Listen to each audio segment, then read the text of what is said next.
Welcome to episode 2 of my new series, Mangasplain, featuring Fairy Tale. So in chapter 2, we're finally introduced to the Fairy Tale Guild at the Guild Hall, and you're introduced by a bar brawl. I'm not even kidding. That's how you get to know all of the different guild members, is through a bar brawl that Natsu started. The brawl is then eventually stopped by Master Makarov, who scares Lucy at first because he looks huge, but that was just his magic, and so he shrunk back down, and she's like, he's tiny. He may be tiny, but he's literally the strongest person there. He proceeds to lecture the entire guild about all the complaint letters that he's been getting from the Magic Council regarding the damage that a lot of them have done while trying to complete their jobs. While he did scold them, he still said fuck the council. I'm not going to get into what kind of magic that each of these different guild members use, or even what Master Makarov uses, because it's not quite relevant yet. This chapter, Lucy goes on her first job with Natsu. She only went on the job, though, because she pitied him and felt sorry for him, since Mira Jane, who works behind the bar at the guild house, let her know that Natsu really was raised by a dragon, and that Natsu basically related to Romeo, whose father is currently missing and is also a Fairy Tale Guild member.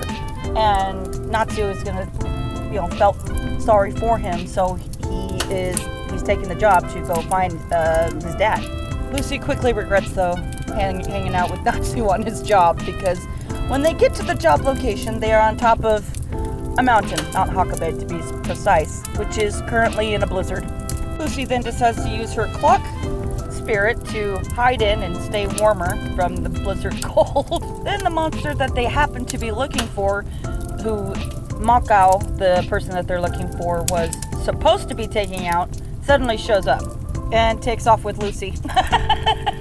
Not long after the monster grabbed Lucy and took her to his cave, her spirit, Horologium, his time was up.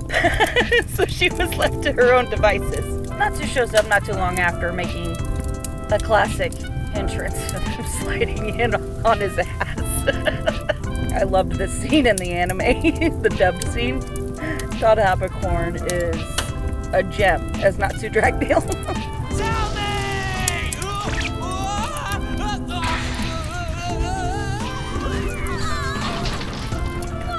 that wasn't cool. Why does he feel like he has to make an entrance all the time? Spill it, monkey! Where is my friend? So Natsu falls for an old trick and gets his ass shoved over a cliff by the monkey. So now Lucy's got to fend for herself. So she pulls out one of her other Golden Gate keys, which is Taurus. He's a pretty strong spirit, but he's a pervert. She was holding her own. Well, her spirit was holding his own against the monkey, and then Natsu showed up and thought it was another monster.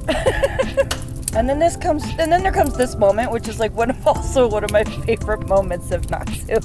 You can't handle other modes of transportation, but flying with Happy's okay? What kind of stupid question is that? Happy isn't a mode of transportation. He's my friend. I mean, duh.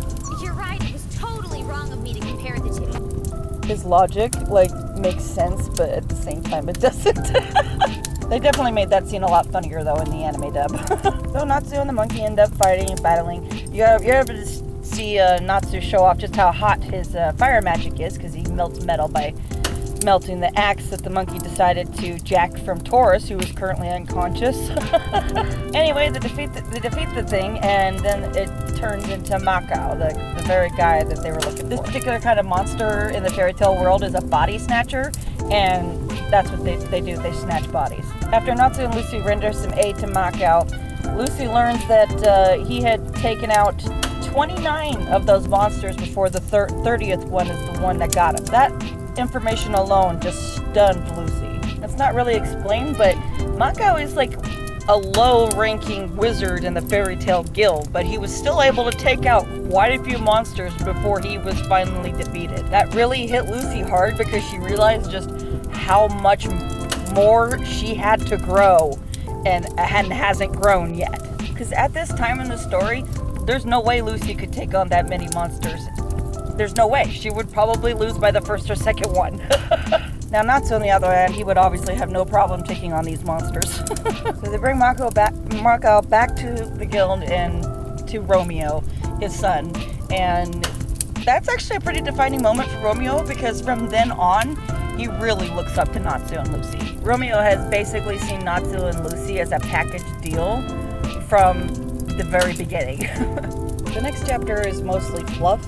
You see Lucy showing off her new apartment that she got for a good deal, and Natsu breaking into her apartment. But in this chapter, she does explain how her celestial keys work to Natsu, because he asked, and proceeds to make fun of her when she summons a small spirit because he thinks that she failed. This is also when he decides to make Lucy his partner, since it's popular for guild members to partner up within a guild when there's a big job that's too much for one wizard to take on.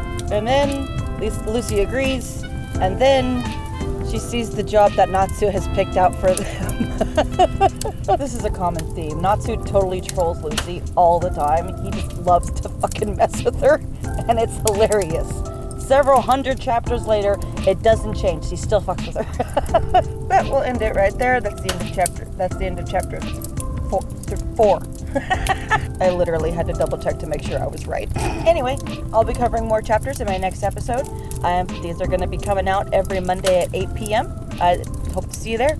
Hope to see you there? Why am I so fucking awkward?